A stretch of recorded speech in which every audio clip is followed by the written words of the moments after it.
If you're preparing to take an English language proficiency exam, you're probably freaking out a little. These exams are challenging and can be very important for the future. The IELTS is no different. Luckily, we've rounded up some tips to prepare yourself. Hi, I'm Teacher Rocky. And I'm Teacher Nico. And welcome to the first episode of Ocean Edu BMT, the IELTS series. Hi, I'm Tom. This is tip 1, avoiding an error by using filler. During speaking tests, the examiner will check the fluency and the understanding of the language by your speed in giving response and how long you think. Too much that error will cause the examiner to think that you cannot organize the thoughts. The crucial thing to let the examiner know you need a moment to talk is to say something like, "Oh, this is Ricky's question. Let me think for a moment." However, the most important thing you have to remember is only use this technique when you absolutely have to. If you begin every sentence like this, the examiner will think you have memorized answers and fail you. Hi, my name is Simon and this is tip number 2. Never learn scripted answer. If a teacher tell you to learn some answer that teacher does not know he or she is talking about, and you should find a new teacher. Also, if you read a textbook or website that advises you to learn some scripted answer, throw that book in the bin and never go back to that website. Learn script is the best way to get by 0.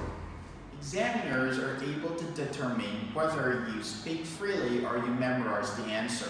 Before your interview, learning full script is a bad idea. Instead, it is much better to learn separate words and collocations and adopt them in your speech.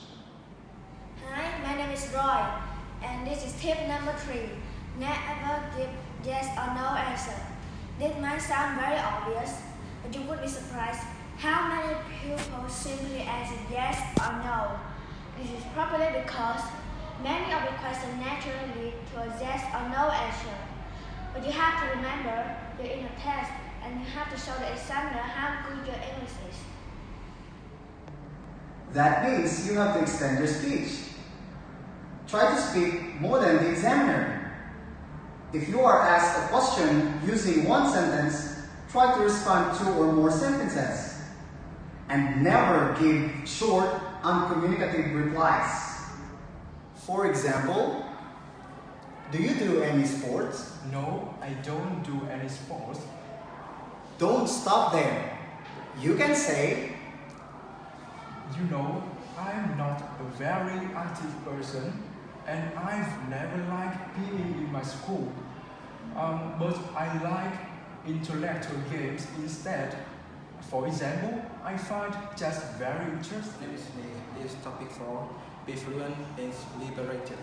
Speak fluently and spontaneously, you will gain more points.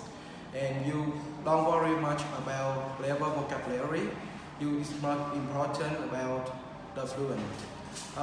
But also you have to take care about your speak slow and mind your grammar. And you should find a healthy balance about between speaking too quick and having a long. Hello, my name is Justin and this is tip number 5. If you make mistakes, don't panic. If you make a mistake, don't panic. Just try to correct yourself as smoothly as possible. And if you can't continue speaking, you won't lose many points for a few mistakes.